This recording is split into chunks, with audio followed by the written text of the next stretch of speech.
It feels like we're just swimming in information these days. Absolutely. Articles, research, social media feeds.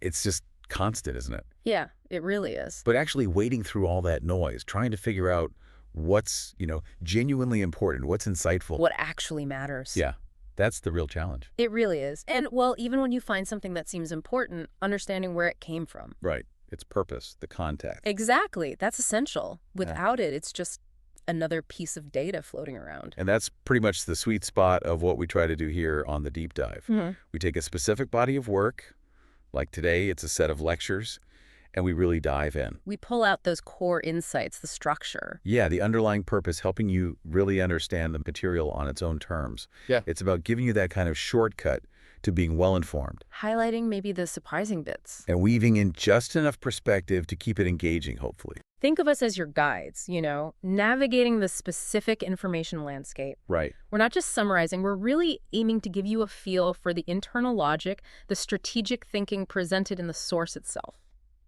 So today, we're focusing on a series of lectures that were delivered by a Pastor Cho Heon-soo. Okay. And these were given at an intensive training session over in Jeju, South Korea. Ah, Jeju, right. Specifically for people identified as future lay leaders and others who are really deeply involved in this global evangelism effort known as the Darakbang movement. Okay, so the source material is basically internal training content. Exactly. From within a specific active movement. Yeah. And understanding that audience future leaders and the setting intensive training, that's really key, isn't it? It totally is. It tells you the message is going to be practical, probably strategic. Yeah, aimed at equipping people for very specific roles. Right. So our mission, our goal in this deep dive, is to take these lectures on future lay leathers, pull out the absolutely essential insights, Map out the structure of the message. and really try to get a handle on the stated purpose of this Darakbang movement, at least as Pastor Cho presents it. Okay. We'll be looking specifically at how he uses his own personal experience. These confirmations. Yeah, his confirmations within this stream, as he calls it, to kind of validate its core ideas and its global goals. So it's understanding their self-described journey, their strategy, the spiritual underpinnings. Exactly. Strictly based on what's in these lectures. Precisely. Okay, let's jump in then. Right. So the first really big theme Pastor Cho lays out is, well, it's foundational. He frames the whole movement through the lens of his own personal story. His history. Yeah, presenting his journey over 30 years as concrete proof. Confirmation. Confirmation, right? Oh. That this Darakbang evangelism movement is not only biblical, but also that, God is actively working through it. And he starts by tackling sort of the elephant in the room, doesn't he? He does, the controversy. Right. The fact that Darakbang has been labeled a heresy by some groups. Yeah, he brings it up directly. And he asks that key question, is there a reason to do Darakbang? And his answer is tied completely to whether it's genuinely biblical evangelism. If it is, then it's justified. It's right. That's the logic presented. If it's biblical, then do it. And he immediately highlights the power of individual conviction here.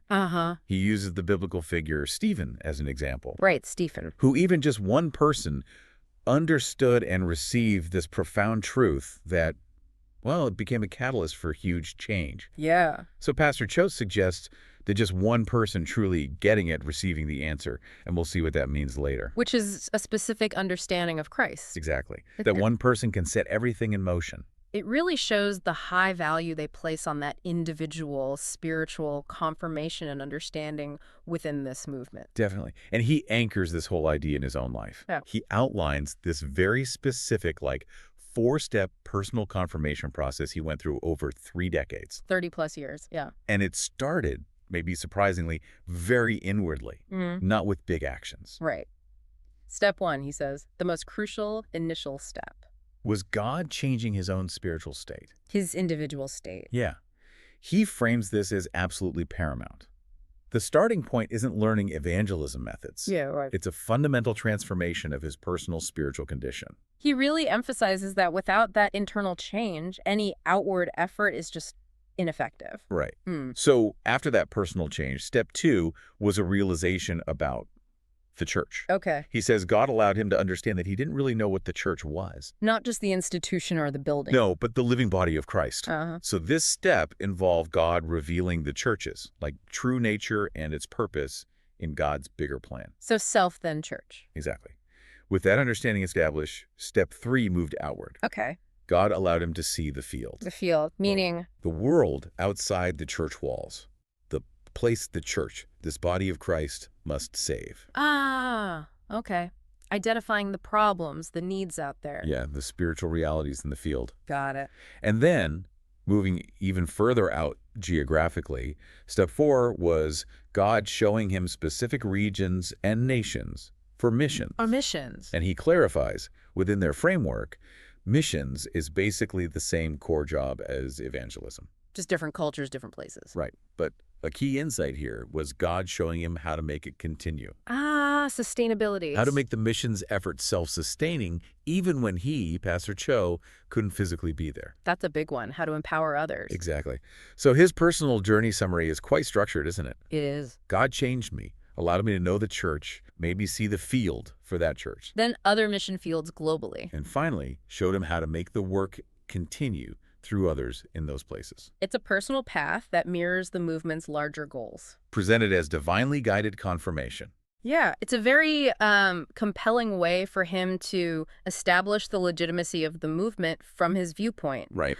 By framing his own life as these divine leadings, these confirmations, he builds trust and authority for the path he's laying out. And this personal journey, it's all set against this even grander backdrop. The big picture. The master plan of world evangelization. Right. Not just a local church thing. No, this is the ultimate overarching goal the whole movement is striving for as he presents it. Yes, the scope is explicitly global. It's ambitious. Very. The plan focuses on reaching 237 nations and 1 nationality. Okay, break that down. 237 nations. In their terminology, that refers to the recognized number of countries or distinct people groups they aim to reach with their specific gospel message. Gotcha.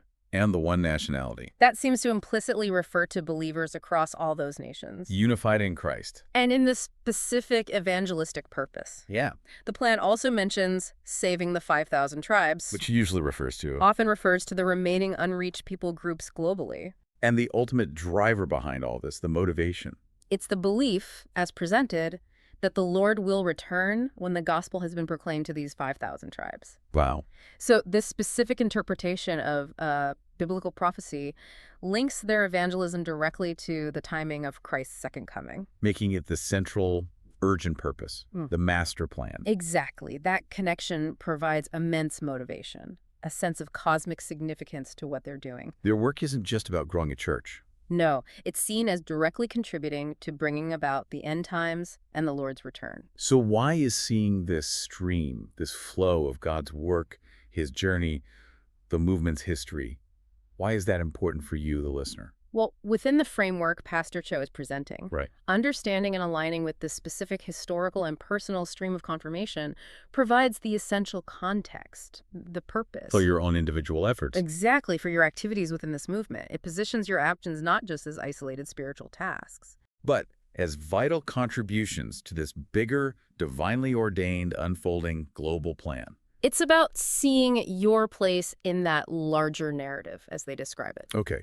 so moving on from that personal validation, Pastor Cho then meticulously outlines what he sees as the specific guided progression of the message stream itself. Within Darakbang over these 30 years. Yeah, his core point here is that God hasn't just generally blessed them. No, it's more specific. He believes God has actively directed the movement through a precise, unfolding series of messages, primarily delivered by Pastor Yu Guangsu. And he emphasizes that his own journey, his confirmation, involved diligently following and verifying the specific, evolving message stream. It's really crucial to note here, he deliberately separates the message from the messenger. That's a key point. He says explicitly that God has held on to Pastor Yu and is fulfilling his covenant through him. The implication being that the message stream itself has a divine origin guided by God, and its validity is paramount. separate from Pastor Yu as a person. Exactly. Distinct from his personal life or qualities. And that's significant, especially given some later points about challenges. Right.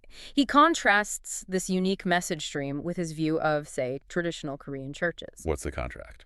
He argues that while they rightly emphasize Jesus, they have, in his view, kind of lost or faded the deep understanding of Jesus is the Christ. Meaning? Specifically, Christ as the complete answer to humanity's core spiritual problem, the one rooted back in Genesis 3. Okay. He suggests this fading understanding leads churches towards either legalism, Trying to earn God's favor through rules. right, or mysticism seeking experiences over that foundational truth. And in stark contrast, Pastor Yu's message is credited Within this framework, yeah. with restoring that central vital truth. Yeah. Jesus is the Christ. The anointed one who solved the problem of sin, Satan, hell. And bringing back that sharp focus on human spiritual problems as the fundamental issue Christ addresses. He then takes us through the key stages, or ages as he calls them, of this message stream. Showing how it unfolded chronologically. Yeah, it's changing focus over the decades, as he personally saw and followed it. So where does it begin? It starts with the fundamentals. Okay. This foundational stage involves that core realization Jesus is the Christ. And that leads directly to... Understanding what they call the 5 life points, or 5 basics. Are these abstract ideas? No, they're presented as very practical anchors for daily life, all flowing from realizing Christ. Like what? Okay, so you as an individual, your new identity in Christ. Right. Meeting others, seeing encounters as potential evangelism doors. Okay. Your family as a place to receive God's message. Your job or skills, seeing your work as a place where evangelism happens naturally. Yeah. And your region, recognizing God has an absolute plan for your local area. So it connects Christ to every area of life. Exactly. And he emphasizes this fundamental understanding leads to what they call lifestyle evangelism. Meaning evangelism isn't just an event? Right. It's not an add-on activity. It flows naturally. It takes place through your daily life, your interactions. Because your individual spiritual state has changed. Precisely. Changing the individual's core state and understanding of Christ is presented as way more important, more foundational than just teaching evangelism techniques or skills. Okay, so after those fundamentals were established. Then he describes the message progressing into distinct major ages, each with a different emphasis flowing from Pastor Yu. What was theirs? Around 1999, he points to the start of the regional church message flowing continuously. Focusing on the local church as the base. Yeah, the base for evangelism within its specific region. Then what? Then, around the year 2000, he says the Camp Age began. Camp Age. Yeah, he specifically mentions it came out of a big conference in the Philippines where Pastor Yu introduced it. So what is camp in this context? He defines it as shining the light in a region. Okay. All the churches moving forward as one. Unity. And the essential act of going out into the field. Actively leaving the church building. Yes, reaching people where they are. That emphasis on going out characterized this phase for about 10 years, he says. A whole decade focused on camp. Then, Following the Camp Age, the life of an evangelist message emerged. shifting the focus back inward a bit. Seems like it. Shared until around 2012, this phase highlighted living as an evangelist in your identity, your daily life. Before you even go out to a specific event or location. Exactly. And during this time, supporting practices like the 3 Todays. Word, prayer, evangelism today. Typically, yes. And the prayer journal were also introduced. Tools to cultivate that lifestyle. Right. Helping individuals make it practical. Okay, so after life of an evangelist. Around 2013, he identifies the start of the Concentrative Age. Concentration. What was the focus here? The focus shifted, specifically directing pastors to find a concrete, specific mission for individual church members within the larger framework. A personal mission. Yeah. He does note that initially this message caused some confusion for pastors. How so? They weren't quite sure how to practically implement finding a specific mission for every single member. Okay, and after the Concentrative Age. Came the message on the 8 missions, which likely provided more structure on the types of missions members could have. Giving more definition. Seems that way? And finally, the current overarching focus is 237H. 237. H of the... He doesn't explicitly define the H in this summary, but the focus is going to the 237 nations. The designated countries or people groups. Right, where, in their view, Satan is actively holding people captive through spiritual problems. He presents this stage as the culmination. Saying there. Almost there. Wow, okay. This whole detailed chronological account of the message stream is really important if you want to understand Darakbang from this perspective. It gives a clear narrative. Yeah, of how their strategy and focus developed, seemingly logically, over 30 years. From individual basics to global reach. So for you, the listener, this structured progression is key. It shows the teachings aren't static. They've unfolded in a specific sequence, according to Pastor Cho. Understanding that flow helps you grasp the meaning behind their specific terms. Why they talk about camp or mission home or 237H. Exactly. It provides that vital framework for the more detailed ideas that come next. Okay, so moving from the internal message stream and how it progressed. He then tackles the challenges, the opposition. Which leads to this idea of the spiritual battlefield. Right. And the core idea here is this powerful reframing of difficulty. So The constant opposition they faced, whether from outside or inside. it's not seen as a sign of failure. No. It's interpreted as evidence that the movement is on God's correct path. Evidence. And more than that, evidence that Satan is acutely aware they're nearing victory. The completion of world evangelization. Christ's return.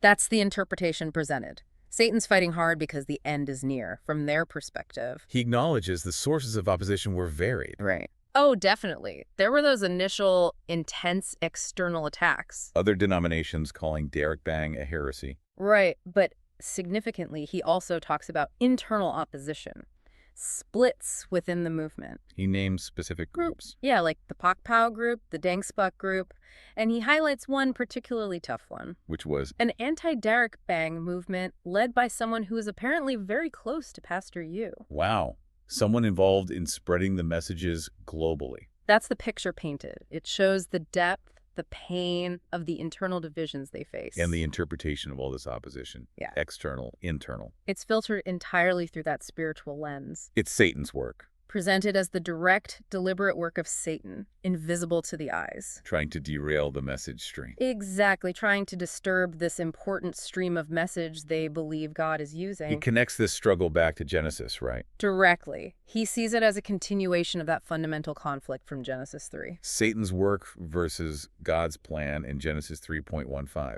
Yes, the promise of the offspring of the woman, Christ, ultimately overcoming Satan. This is just the latest chapter in that ancient battle. And crucially, these troubles aren't seen as signs of defeat, Quite the opposite. They're confirmation that they are close to the goal. because Satan wouldn't fight so hard otherwise. That's the argument.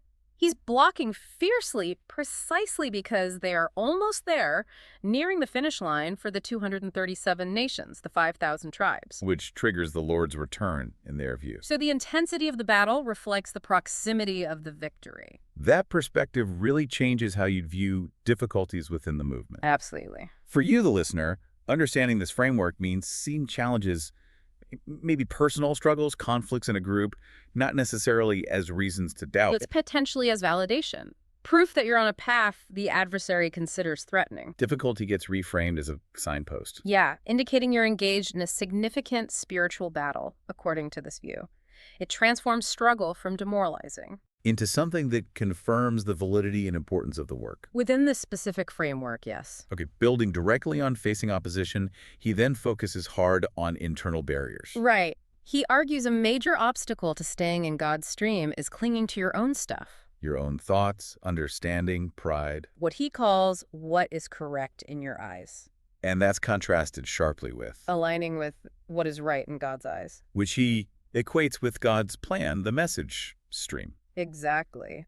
He uses the age of Judges from the Old Testament to illustrate this. How so? He says disaster plagued Israel then specifically because everyone did what was correct in their own eyes. They followed their own thoughts, desires. Lacking a king, lacking God's centralized guidance, they just did their own thing. And he connects that historical example to personal. What does he call it? Personal Genesis 3 thoughts. Ah, right. That terminology. It's key in the movement. It refers back to that core temptation in Genesis 3. Wanting to be like God, deciding good and evil for yourself. Right, that inherent human tendency towards self-reliance, defining truth based on my perspective, what is correct in my eyes. That's seen as the source of internal conflict when it clashes with God's will. Or God's word or the movement's message stream, yeah. But interestingly, he doesn't present this internal conflict as negative. No, it's framed as a positive, even necessary process. Really? Yeah, it's the collision between your ingrained, self-centered thoughts and God's truth that causes the darkness inside to start crumbling. So the conflict is a sign that the old self-reliant ways are being dismantled. That's the idea. It's actually progress. He gives a personal example too, right? He does. He mentions telling someone named Louis before Louis went back to Mexico. What did he say? Something quite blunt. What is correct in your eyes must crumble down. Wow. So confronting this is seen as necessary, even if uncomfortable. Very much so. Part of spiritual growth on this path. And this focus on internal alignment ties into prayer. Directly. He argues a primary reason prayers aren't answered is because people pray based on what is right in your eyes.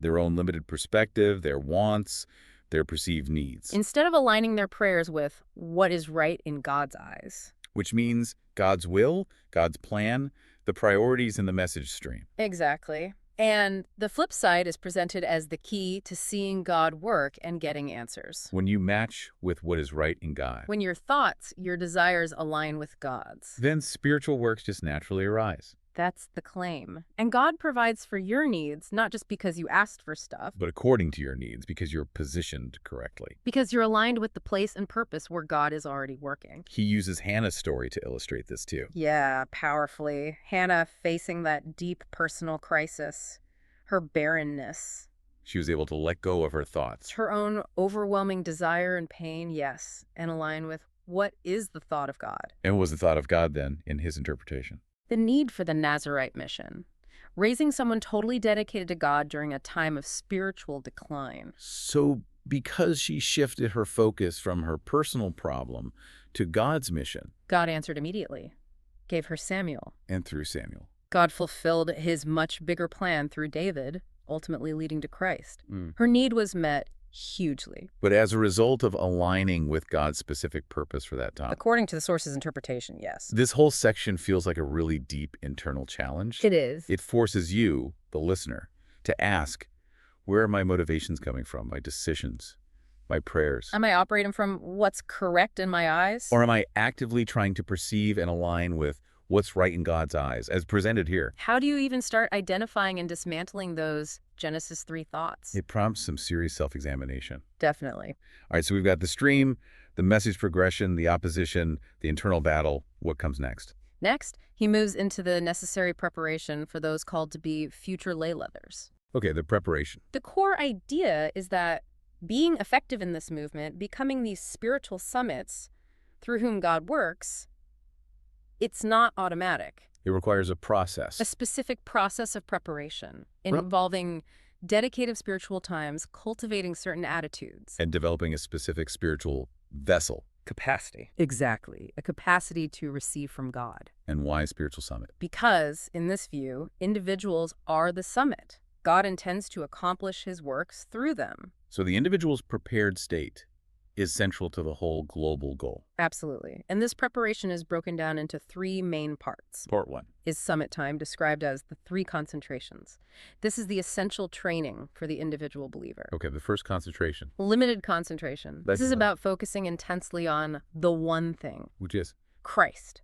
Realizing Christ as the singular, all-sufficient answer. And how does that happen? He says it often happens most profoundly through personal problems, failures, hitting rock bottom. He shares his own story here. Yeah, quite powerfully. Despite coming from a 3-generation Christian family, he says he experienced complete failure, had more problems than non-believers he knew.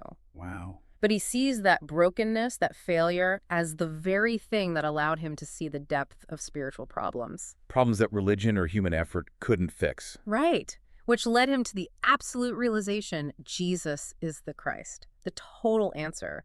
And not knowing Christ in this fundamental way was the root issue. For everyone, not just him. For all humanity, yeah.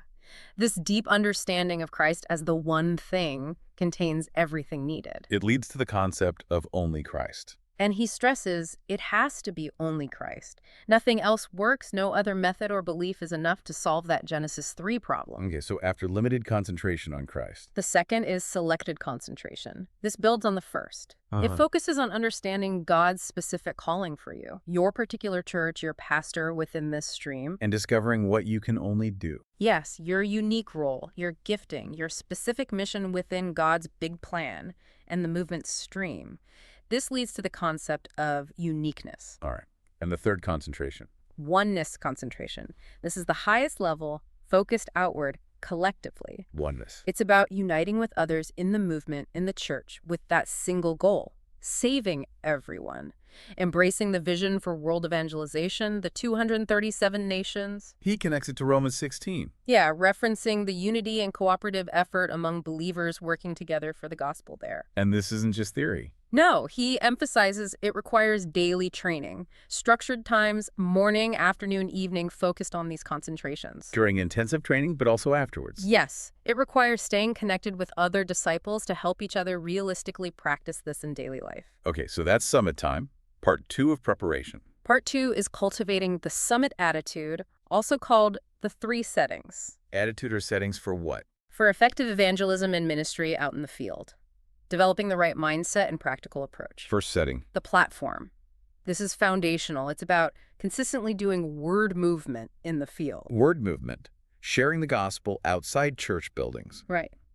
Nurturing new believers in homes, community spaces, what Darakbang originally meant, those multi-day studies. This is the rationale. He argues churches have often lost touch with people in the field. Spiritual issues might be inside the building, but the unreached are out there. Like the early church. Exactly. Starting in homes, public spaces, like Mark's upper room. Setting this platform means showing this word movement works. Reaching people, accepting them, connecting them through discipleship. Yes. Evangelism, Bible study, individual nurturing. Establishing that base for gospel activity in the world. Okay, platform first. Second setting. The Watchtower. Building on the platform, the Watchtower attitude is about seeing and going far away. Expanding the reach. Yeah. This is where team ministry evangelism comes in. Going to different regions, different fields. But with the disciples developed through the platform stage. Exactly. Having the vision and the prepared people to take the message beyond the local area. Platform, watchtower, third setting. The antenna. This attitude focuses on communication and connection. Connecting with whom? With remnants. That term for the next generation, future leaders, and helping all church members grasp the entire message stream. Patiently explaining the why behind the term. Exactly. Why Darakbang? Why team ministry? Why mission home? How it all fits together. And it involves more than explaining. Oh, yeah. He says being an antenna means actively being with individuals in the field. Helping them overturn their old patterns. Their imprint, root, and nature. Old thinking, worldly shaping. Through this close discipleship and field exposure, they find their specific mission. This leads to the mission home idea. Right. Introduced here as a place or system for stabilizing disciples within the church. Before they go out to minister. Yeah, helping them become resolute, get answers, prepare practically for local or overseas ministry. He gives examples of this working. Several. He mentions Pastor Cho Heon-soo's church. In the stream, 5-6 years, pioneered a new work after training. Started in a living room. Yeah, then started coming to Pastor Cho's church, took 20 people on missions to the Philippines. Showing a pastor going with members. Disciples writing the stream, finding their mission, going abroad as a team. That's the picture. Any other examples? A personal one about his wife, Deaconess Jo, initially struggled with her role. But got drawn in naturally. By just seeing the stream being exposed, she found her place in the training. And the building dedication. Right, the hard labor involved. People like Tony from Spain, Louis from Mexico, someone from North Korea working together. He presents that as evidence of the oneness cultivated over time by the stream, unity born from shared purpose, not background. Okay, so summit time, summit attitude, part 3 of preparation. Part 3 is developing the summit vessel. The vessel. The capacity to receive. And interpret circumstances correctly, especially challenges. This involves internalizing the 3 answers. Answer number 1. The problem is not a problem. How does that work? The shift is away from finding human solutions for problems. Instead, you start by having the answer. Christ. Right. So you see and approach problems from the perspective of already having the answer. He goes back to Genesis 3 again. God gave the gospel immediately. Yes. The offspring of the woman. He didn't tell Adam and Eve to figure out a solution themselves. So having the keys. The keys of the kingdom means problems aren't stumbling blocks. They're just occasions to use the spiritual keys you already have. People stumble because they don't have the answer first. Or don't apply it. The problem hits, and then they look for an answer instead of facing the problem with the answer. He recalls early teachings. Solution to all problems is Christ. Simple but profound in this context. Okay. Answer 2. Crisis is opportunity. Reinterpreting hardship. Exactly. Tribulation crisis. Not negative setbacks, but opportunities God provides. The example of Stephen. The ultimate illustration for him, Stephen's stoning wasn't just tragedy. It was an amazing opportunity. In God's timing, it scattered believers, opened doors that were closed, Samaria, Judah, ends of the earth.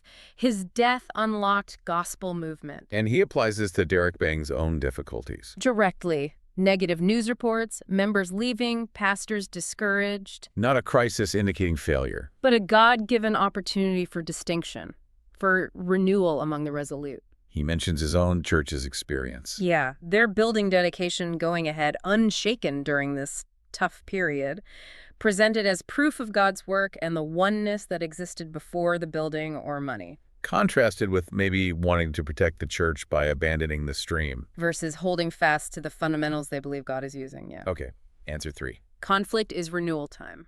Extending the opportunity idea to conflict itself. Yes. Internal spiritual struggles, conflict within the movement. It's not a reason to stop. It's an opportunity for renewal. But he adds, if you stay stuck in negative conflict, you can't renew. So those resolute with Christ see conflict differently. As an opportunity for deeper work, he uses Paul and Silas being blocked from Asia. Not a problem, but redirection. Leading to the pivotal turn to Macedonia. A new door opened by the blockage. This is also where he tackles the leader issue. Yes, the sensitive point about being stumbled by mistakes or perceived failures of leaders. Specifically mentioning moral ethical issues related to Pastor Yu in news reports. He addresses it head-on, challenges that thinking as incorrect. Likening it to Those who judged Christ killed prophets, opposed gospel messengers throughout history. So being disappointed by a leader's flaws means Within this framework, it means you don't truly know yourself in Christ, grasp the salvation you have, or understand the fundamentals. he uses David and Bathsheba. Right, reinterprets it. The failure isn't the main point. It's how, through it, David truly realized Christ and himself, like in Psalm 51. So faith stands on. Knowing Christ correctly as the perfect answer, not on the moral perfection of any human leader. Wow. This whole preparation section is really central, isn't it? Absolutely. It lays out this demanding internal transformation, the practical attitude shifts, the specific way to interpret challenges. All seen as necessary to be effective future lay leaders, spiritual summits. It's a very specific model of spiritual formation, highly focused on aligning with this particular stream. It really prompts you, the listener, to think.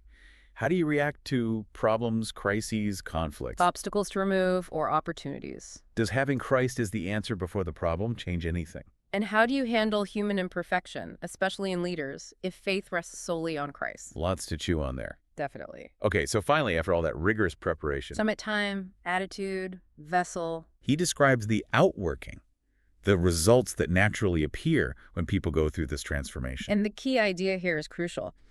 These results aren't things you just try to do as programs. They emerge organically. Yes. The inevitable outcome when the preparation process successfully produces people who can do this, disciples who've internalized it all. Cultivate the person, the works follow. That's the emphasis. First result discussed. The 3 courtyards. Not primarily physical buildings. But raising disciples who can make these courtyards appear wherever they go. Exactly. The types mentioned represent key ministry focuses. Courtyard of Gentiles. Multi-ethnic outreach. Courtyard of healing. Addressing spiritual, emotional, physical needs through Christ. And courtyard of children. Raising the next generation in the stream. He uses Paul as the example again. Yeah, arguing wherever Paul went, like Philippi, he naturally established these. Reached Gentiles, Lydia, ministered healing, demon-possessed girl, raised believers. And he connects this to their current work. Presents it as happening now through prepared disciples.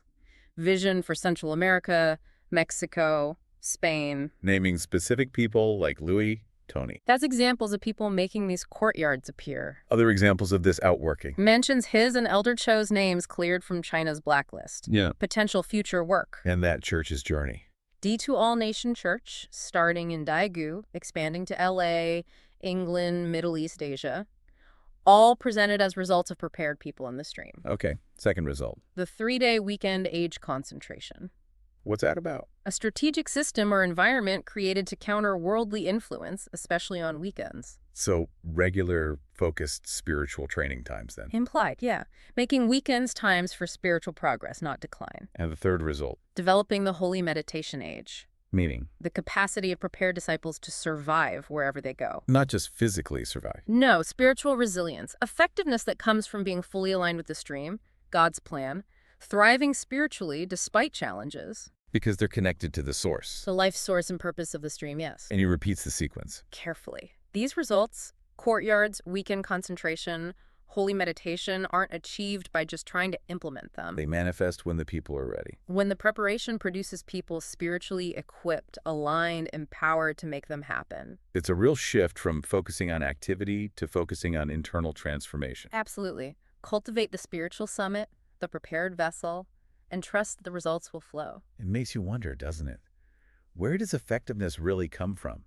Trying harder, more programs, or that deep spiritual readiness and alignment? A core question raised by this perspective. So, as we wrap up this deep dive into Pastor Cho's lectures on future lay leathers, It's been a close look at how the Darakbang movement is presented from the inside. through the eyes of someone deeply committed, we've seen how his 30-year journey is the foundation. Validating the path from personal change to global mission. We followed that specific unfolding message stream. From Jesus is the Christ and the 5 basics through the Camp Age, Life of an Evangelist to 237H. We explored how challenges, external attacks, internal splits, Are interpreted not as setbacks, but as proof of being on God's path, nearing the goal, battling Satan. we dug into that critical internal barrier, what's correct in your eyes versus what's right in God's eyes. And the necessary crumbling of self-centered thinking. And we really unpacked that extensive preparation process. Summit time, concentrations, summit attitude, settings, platform, watchtower, antenna, summit vessel, the 3 answers, reinterpreting problems, crises, conflict. All seen as essential for future lay leaders' spiritual summits. And finally, how results like the 3 courtyards, weekend concentration, survival capacity. Are presented as the natural outworking of prepared, aligned individuals. The central challenge, the core message woven through it all. Is that call to let go of your own understanding, your own needs, What is correct in your eyes? to fully align with what's presented as God's perspective, God's work, this specific stream. So consider your own journey, your own sense of purpose. How does this perspective on preparation, that deep internal change, precedes external results? How does that challenge your assumptions? How might you practically explore applying ideas like dedicated concentration time, or adopting a specific attitude toward your own field, Sure. or consciously reinterpreting challenges? And maybe ponder this, building on that distinctive view of challenges. If difficulties, crises, even conflicts aren't roadblocks to fear, but divinely orchestrated moments for God's distinguishing work, for renewal, for breakthrough. How does that radical perspective fundamentally alter how you approach the next challenge you face in life, work, community? What new possibilities open up when perceived problems are seen, not as dead ends, but maybe as signposts for God's strategic timing?